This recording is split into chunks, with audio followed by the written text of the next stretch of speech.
We already had gas at $3.40 a gallon, up almost 50% in the last 12 months before the Ukraine conflict even began. And that's caused by too many dollars chasing too few goods. So what I'm going to do right now is make a case that I think is going to make a very reasonable, sensible prediction that we get Bitcoin prices 10, 100, 1,000, and even 10,000 times what the price is right now. Canadian businessman, entrepreneur, and television presenter Kevin O'Leary, aka Mr. Wonderful, needs no introduction in the crypto space. O'Leary is a renowned businessman who believes that crypto has evolved into software rather than just an alternative form of money. He is willing to bet big on multiple crypto projects such as Bitcoin, Ethereum, Solana, Polygon, and Hedera.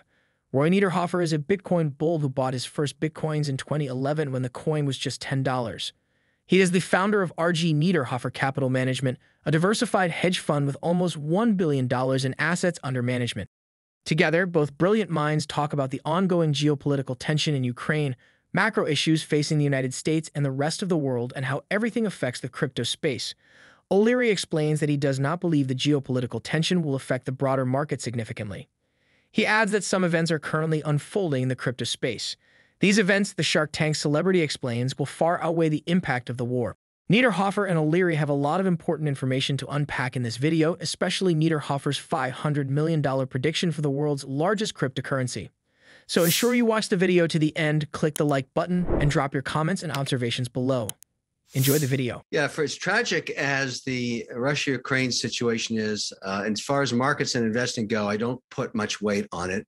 I'll explain why. That represents less than 1% of the S&P earnings, no matter how you triangulate it.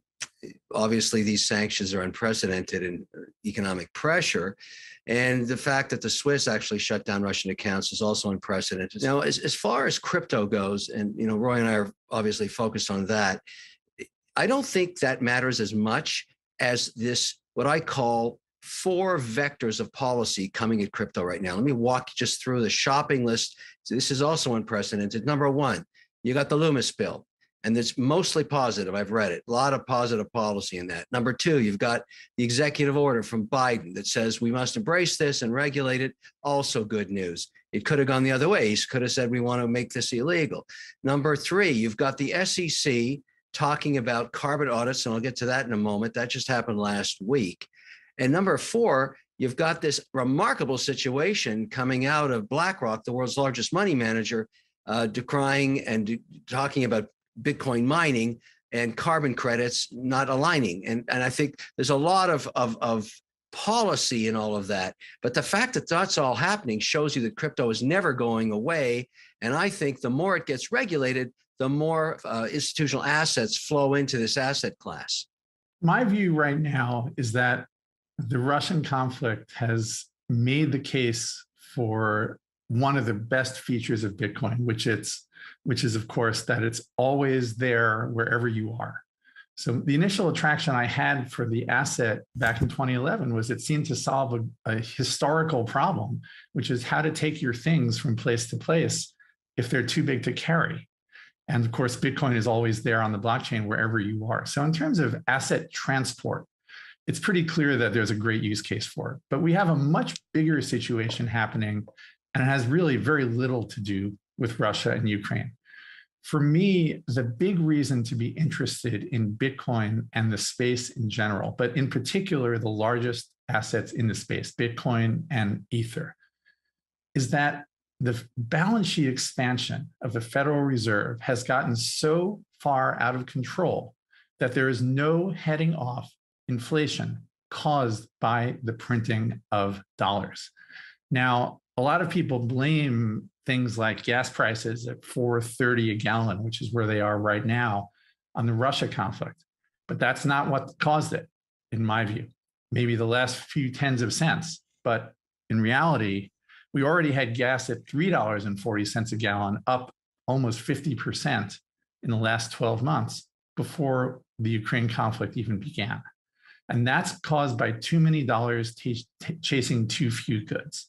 So what I'm going to do right now is make a case that I think is going to make a very reasonable, sensible prediction that we get Bitcoin prices 10, 100, 1,000, and even 10,000 times what the price is right now. Now, that sounds probably a little crazy, but let me take you through it. Right now, the inflation rate is about 10%.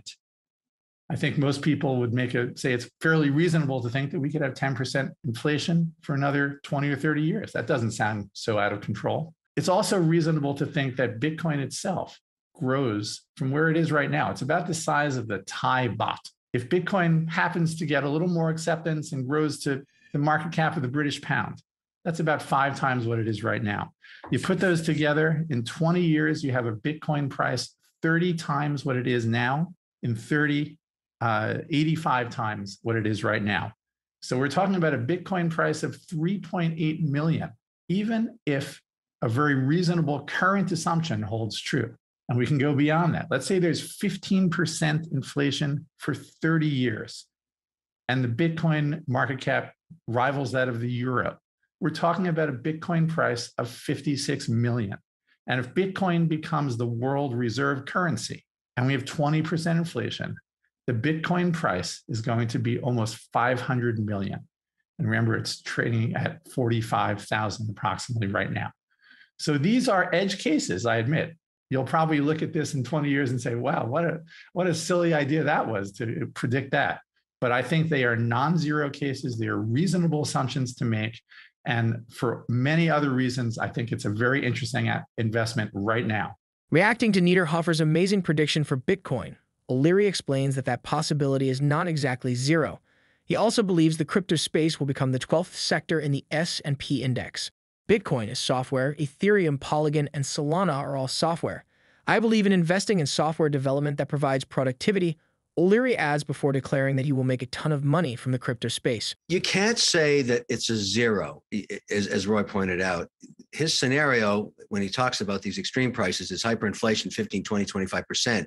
I don't know if that's going to happen, but I am on board with him on the trend as your friend on pricing. I think the reason we own so much Bitcoin and Ethereum right now and 32 other positions is I believe this sector will be the 12th sector of the S&P, as you pointed out earlier. And I believe that you want diversification. When I own a sector like energy in the S&P, I have no position more than 5%. Well, I have 32 positions on. And my view is simply that Bitcoin is not a coin, it's software. Ethereum's software, Polygon software, Solana is software. All of this stuff is software. So I'm just investing in software development that has the potential to provide productivity, and the market will value it based on its scarcity in the case of Bitcoin, or the proposal of economic increase, like a Polygon, reducing fees and friction, and HBAR being used by Boeing for supply chain management. All of these different scenarios. I don't know which one's going to work, but I don't need them all to work. I just need a few to work, and I'm going to make a ton of money. That's the way I look at it. Niederhoffer also explains that big money investors will feel safer investing in the 2 cryptos with the biggest market caps. He also describes Bitcoin as the holy grail of the space while discussing the convenience and amazing opportunities it presents to investors. My scenario becomes a possibility, let's say, and institutions go into the space.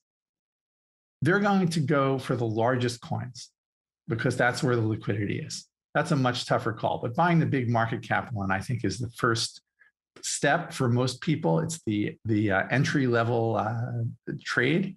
But I think also because of the liquidity in this trade, that's where the money is going to go.